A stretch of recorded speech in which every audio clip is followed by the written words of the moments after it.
Hello and welcome to Whisky.com, where fine spirits meet.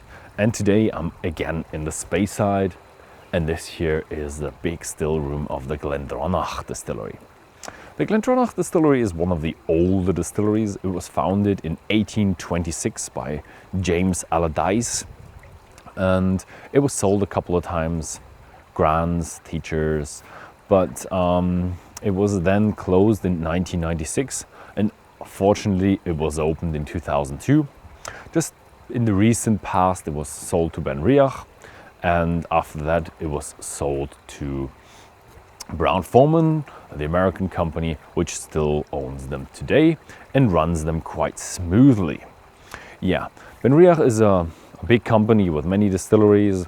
They encourage their distilleries to work a bit together, to share knowledge, to share workers and share purchasing and that kind of stuff. So they quite closely work together with Benriach.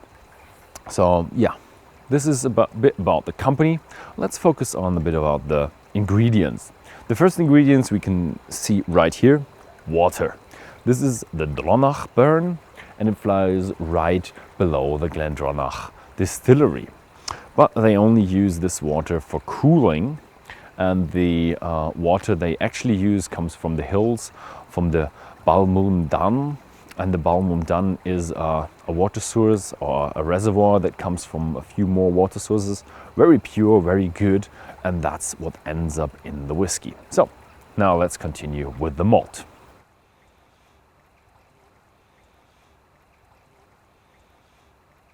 So yeah, the distillery used to make their own malt. Back in 1996 they discontinued, and that's where the malting also died. When they reopened in 2002, they didn't continue the malting floors. They now buy their malt, but they buy their malt from Scotland, so Scottish malt. The first stage for the malt is the malt mill, and the malt mill is an old Robert Bobby Ltd malt mill, and it only uses unpeated malt, so you don't find any smoke in the Glendronach whiskey. It's a simple two-stage roller mill from 1925, but it still does its job, and it runs 3.67 tons of malt every 6 hours and does that for 22 times a week. And yeah, that's quite a thing, quite an achievement for such an old-timer. This is where the grist ends up, in this old cast iron mash tun. It got a copper lid, bit of energy conservation, but it is so old that they use the old traditional method of mashing rather than the lauter. This is not a lauter tun, this is not a semi-lauter tun, it is an old mash tun. That means you don't sprinkle on the water, but you actually just stream it together, mash it, and then the big stream ends up in the mash tun. Yeah. This does mean it doesn't distribute so well, the grist doesn't distribute so well in the water, and that's why they have a rake, and the rake turns everything so all the grist touches all the water, and then you wash out all the starches, all the sugars, and you get that sweet, bready kind of stuff called the wort. For the wort, the temperatures are really important. You have 64 degrees Celsius for the first run, then you have 86 degrees Celsius for the second run, and then 94 for the last run. But the last run is being recycled and as used as water for the first run. The 86 degrees Celsius is pretty high, and that's about the area where all the proteins are actually dissolved. And this means you have more stuff dissolving from the grist, and that is forming into more interesting substances. Then the fermentation then turns into more spicy flavors, more intense flavors, and that really plays into the character of the distillery. After the mashing, the mash is off, the wort is off to the heat exchanger, where all the energy is taken out and all the wort is cooled down to a lower temperature, and all this water and all this heat is actually going to a different pipe that is then used to heat up new water for the next process.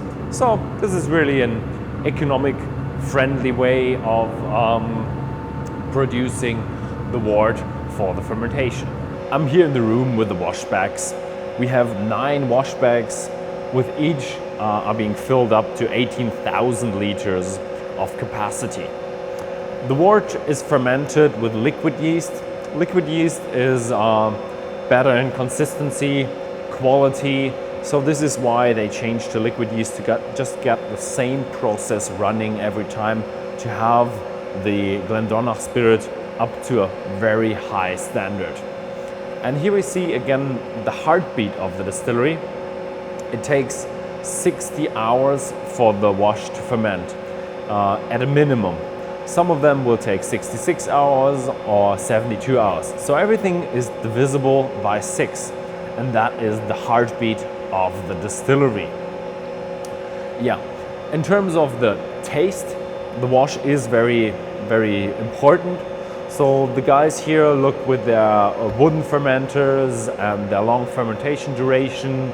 They look for a pretty spicy, pretty intense wort. So you do definitely have the fruity, the esters, but it also has the more intense character notes.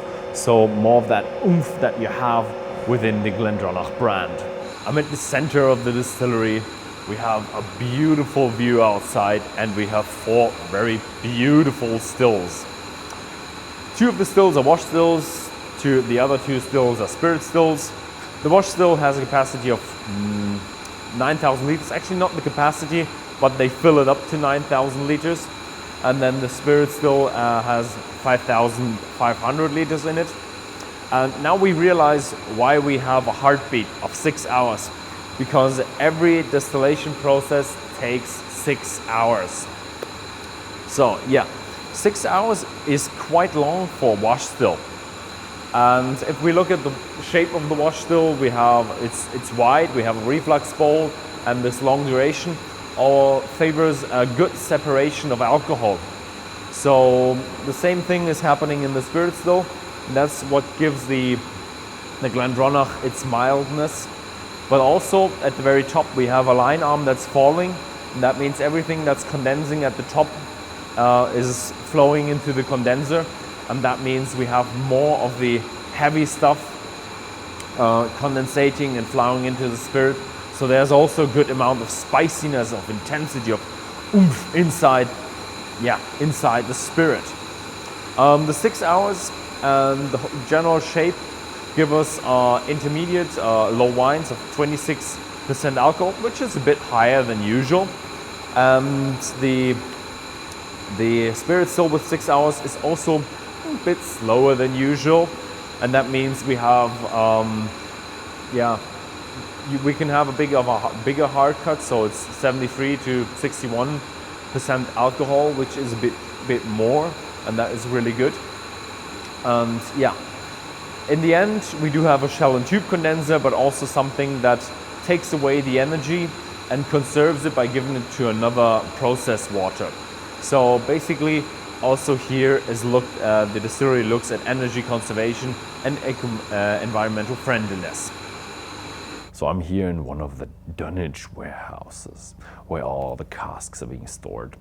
The distillery has quite an amount of casks here on site, and as they belong to an American company, they now have to convert it to how much barrels they would have.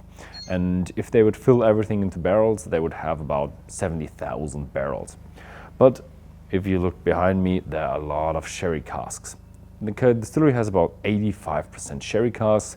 They're really, really big. They're about 2.5 times the size of a normal bourbon barrel. So they have a good amount less casks, but just to calculate, it would be 70,000 barrels.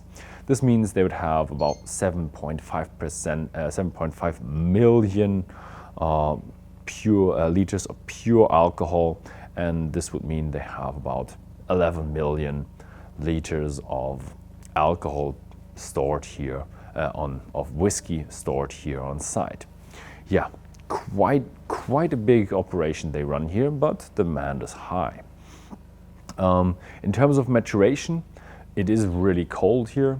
We have thick stone walls, so the temperature is pretty stable and mild in these buildings. All the buildings are made of stone, so it's really humid. It's really moist, damp, cold.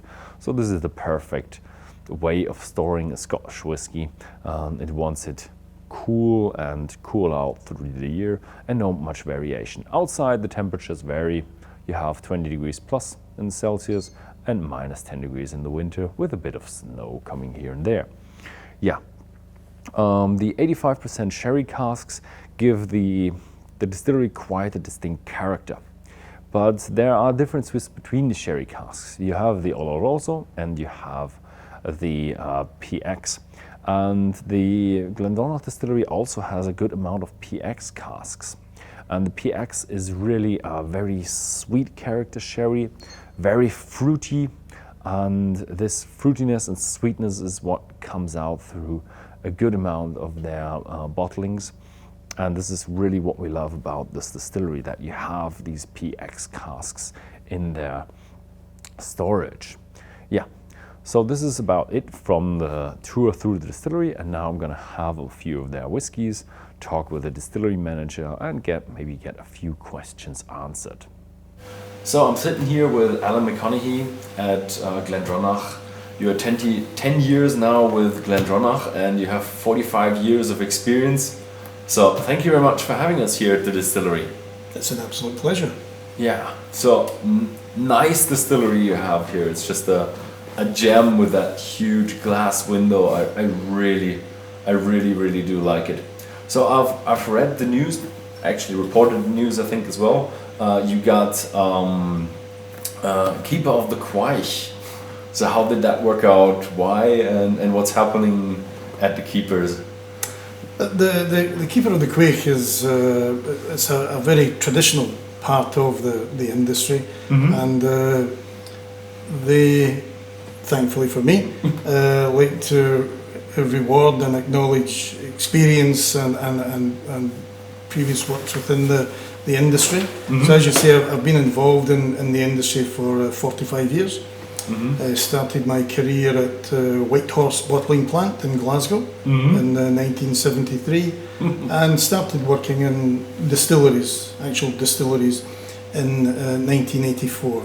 So I've travelled really around Scotland and the UK since then. Okay, so now they're honouring for kind of your life work. Yeah, really nice. Hopefully not at all, but to date, yeah. Okay, so what are we having today? Okay, the first whiskey we're going to look at is certainly the most popular that we sell. This is a Glendronach 12 years old, original, and nice. A lovely dram, 12 years old, not too old, just really nice to be on its own. It's a lovely, almost amber gold colour. And you can see that in the light. It's a really distinctive bottle, 12 years old. We use no colouring. We use only the only colour in the bottle is the whiskey that comes from the cask. And in this instance, we use both Pedro Jimenez and Oloroso sherry casks to achieve the colours and flavours that we're going to look at. Oh, I'm really excited about that.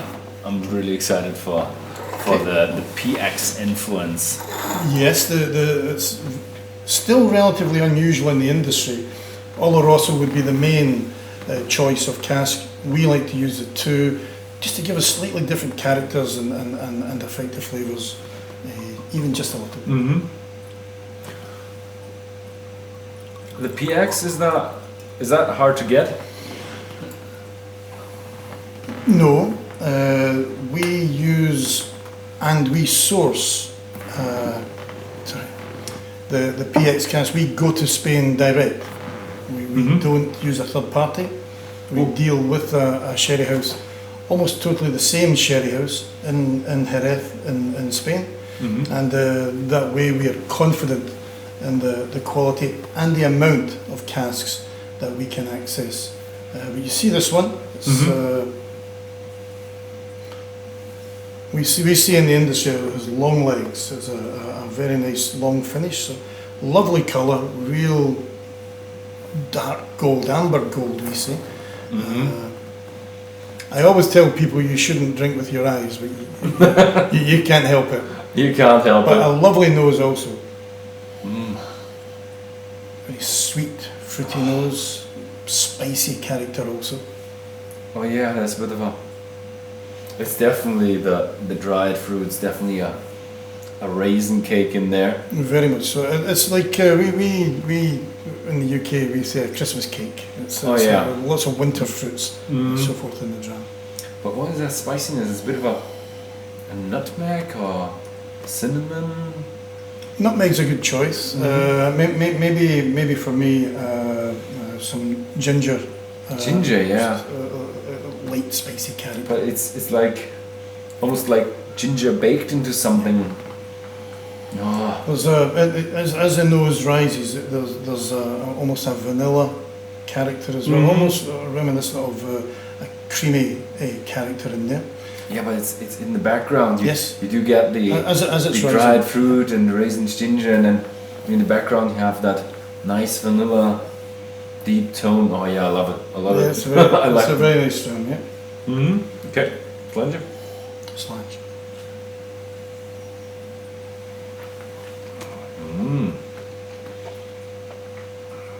It's a very easy dram. It's a big sherry influence in Glendronach. Always has been, always will be, but it's not overpowering. You know this is a whiskey you're trying. It's a whiskey that's influenced by the sherry that's been contained in both the Pedro Jimenez and the Oloroso casks. Oh, when you swallow it. Oh.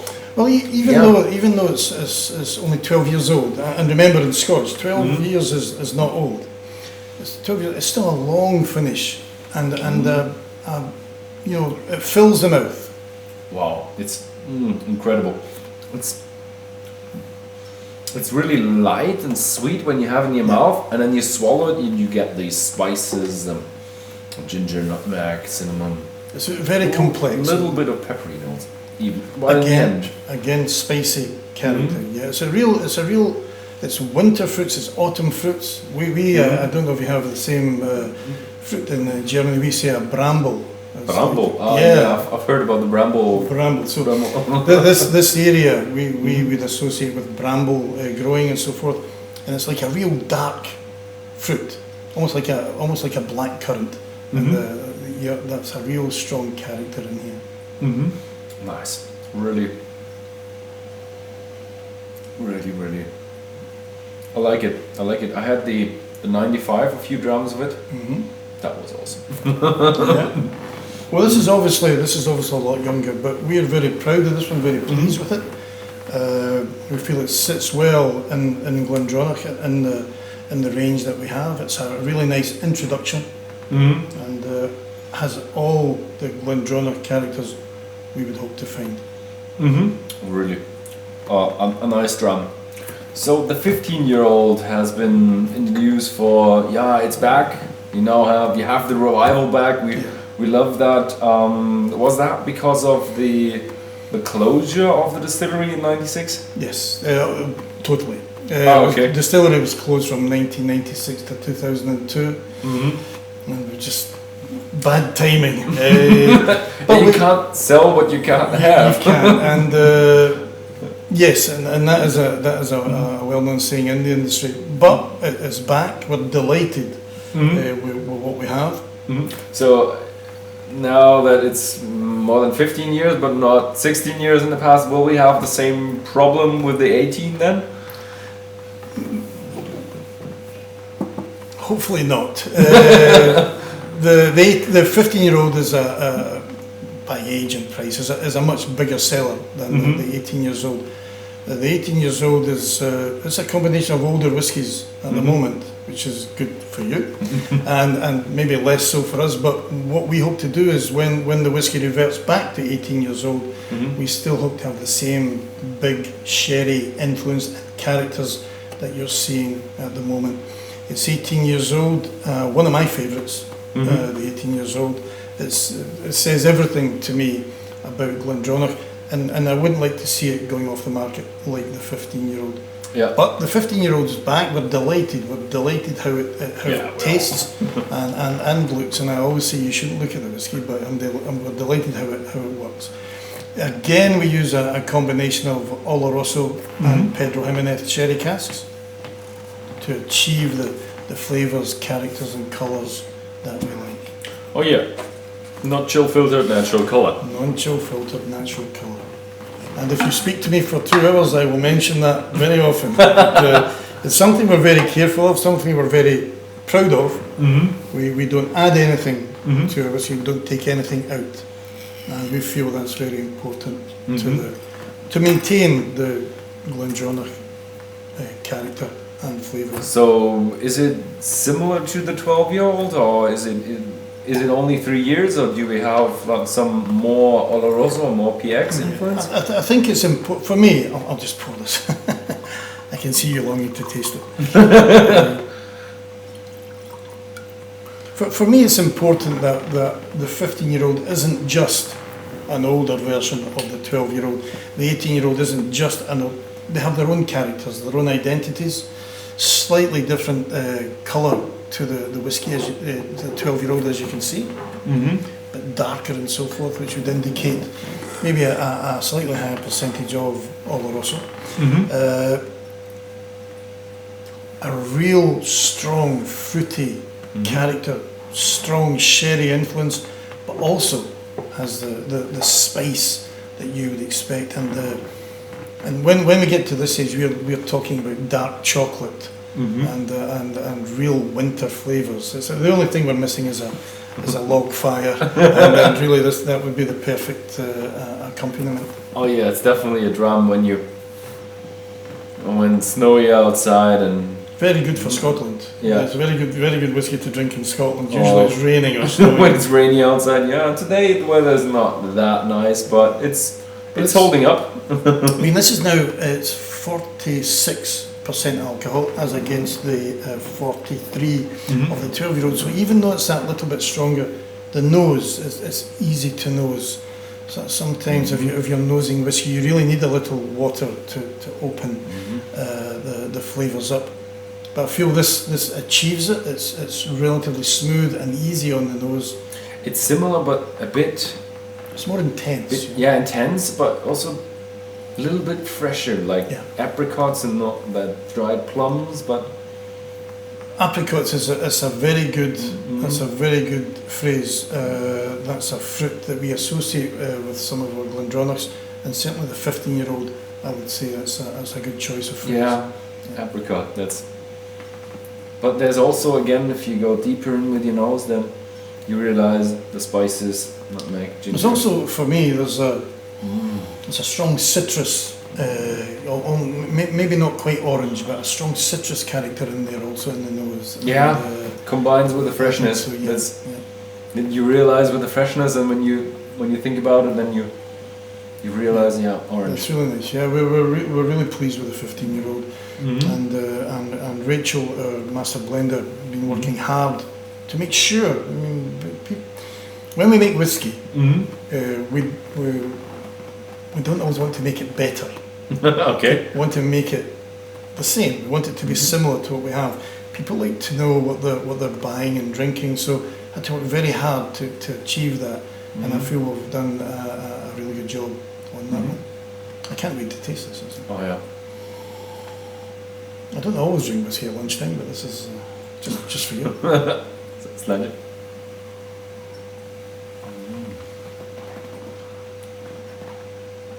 Yeah. Real dark chocolate. We have a sweet in the UK. It's called a chocolate orange, and this is why I'm this size. So the chocolate orange character is really for me, and the older our whiskies become, the more of that character I like to find. spicy, very spicy character. Oh, yeah, definitely dark chocolate, orange. When you swallow it, then you have a bit of spiciness, a little bit of tingling in there. But it's strange. You have 3% more alcohol, but it's definitely more round. Yeah. And I don't know how to That's say age. it. I mean, It's more liquid. When you have it in your mouth, you feel it's more. Yeah. It's more squishy going around. Oh, it's soft and velvety.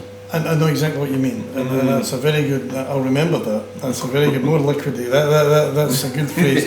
With the younger whiskies, maybe a bit, maybe disappears a bit more quickly. Younger character. The older whiskey becomes, the longer it's with you. And again, we say the legs in the glass.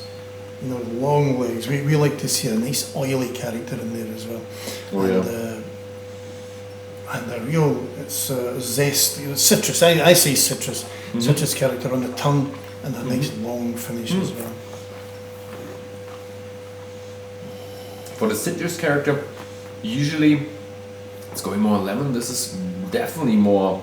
It's more of an orange. Yeah, very much. Maybe juice orange, it's really juicy and zesty. Definitely zesty. Very much so, and we look for that deliberately. The strong sherry influence is all in here, and again the combination of the Pedro Jimenez and the Oloroso for the 12-year-old and the 15-year-old, I feel they work well together, and they're not battling with each other; they're complementing each other, and it's an aspect of the whiskies we're really proud of.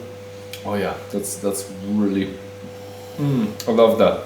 It really is. We're really glad to have it back, and it's proven very popular. And I really like what you put in the effort into the wood and the casks here. You can really smell and taste that. Well, listen, we are an industry with a fantastic product. I mean, the whole industry, and it makes no sense to take all the time and trouble you want to make whiskey, and then you use inferior casks. So we use only the best of ingredients as an industry, but especially as a distillery. We use only the best of ingredients, from Scottish malted barley to lots of good Scottish water, and but the casks that we use to mature our whiskey, and we're very proud of them. They're very, very expensive, but we need them. If you don't use these wonderful ingredients, you don't have this. And I think you agree. It's definitely it works. It's worth it. It's worth it. You definitely need to put in the effort to get this wood. So, what do you see with the product range? Will you keep the product range? Will there be any changes or additions, special releases, something like that? Certainly the core range, fingers crossed for the 18 years old, but the core range will remain very similar. One of the great things about Glendronach is we have some really fantastic older whiskies, and so we can continue with our batch releases. Maybe with some other experimentation, maybe some port finishes, and we also have a peated Glendronach. We have some young peated whiskey on the market just now, and we may look to expand that as well. But Glendronach is renowned for the big sherry influence, so we would look to maybe continue with that. But again, we can maybe use some sherry casks from some different sherry houses. But we like to use Madeira casks also. We feel it complements the sherry.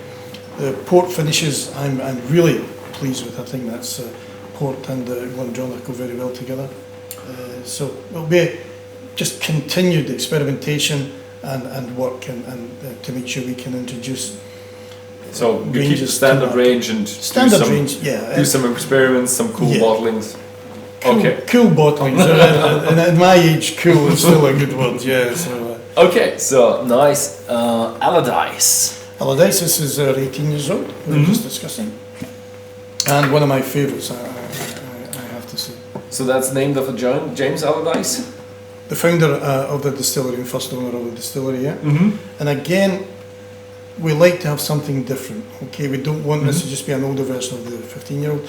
So the Allardyce, the 18 years old, is matured only in Oloroso sherry casks. So a much richer, deeper colour and character. The flavours, I think, are intense and almost intensely Glendronach. Big sherry influenced, but that fruity character we're talking about in the 15 years old, and a long finish, lots of dark chocolate and winter fruits in here. I'm making you thirsty. It's just amazing how much of these aromas you can fit into one glass. Many years ago, before I came to Glendronach, I was always concerned the big sherry influence at Glendronach, and I thought, how it must all be the same. But it isn't.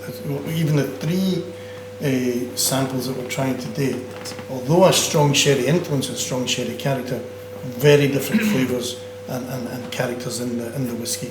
Certainly in the finished whiskey. Yeah, the thing is with these older whiskies and these, they have so much complexity in it that. Well, this one in particular. Yeah.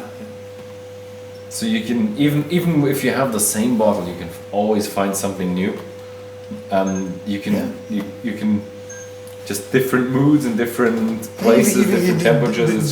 Temperatures, different times of year. Different amounts of water is just. Yeah, I mean, really, for me in the summertime, I would probably be having a 12 or 15 years old. But certainly, as Scottish winters go on, as they do, I would certainly look to the stronger flavours. There's almost in this, the 18-year-old, you almost want to hold it with two hands. It's just, it warms your hands as well. It's a fantastic whiskey, and the nose for me is. It's almost deep. It's a deep.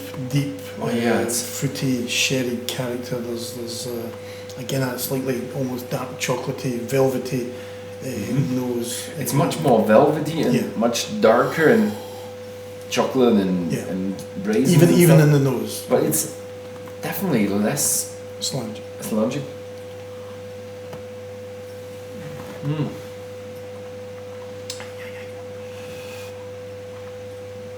So really, almost like an intensely chocolate, very much dark chocolate flavour.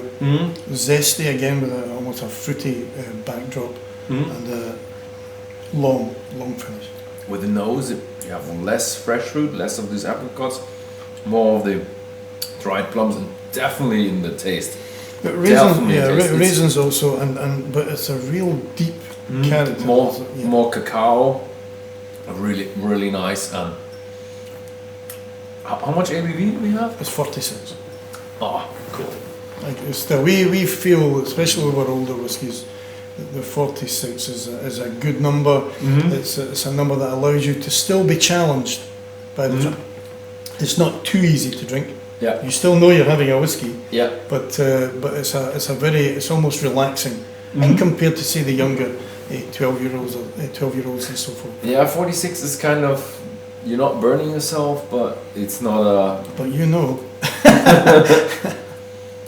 yeah, we're really pleased with this one.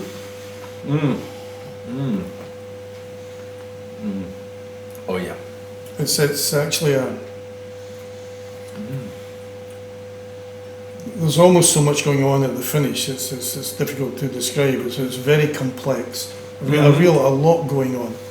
It's you feel the oak, the chocolate. Yeah. This is almost going a bit into the direction of blood orange or grapefruit, something like that. The grapefruit is the citric taste is still there, but it's becoming more into that bittersweet and merging with the chocolate and even more cacao. Yeah, I think you're right. I think the longer you can on your tongue, the longer it's on your tongue, the more flavours are appearing. This is really an amazing dram. Good. Well, I like it. Yeah, definitely. We're very pleased and very proud. Oh yeah. Yeah, I hope you are, because it's just amazing stuff. So, yeah, again, thank you very much for showing us around the distillery, allowing us to film here, and thank you very much for the interview. So thank you very much for viewing this video. If you found this video interesting, then please feel free to give us a thumbs up and see you next time.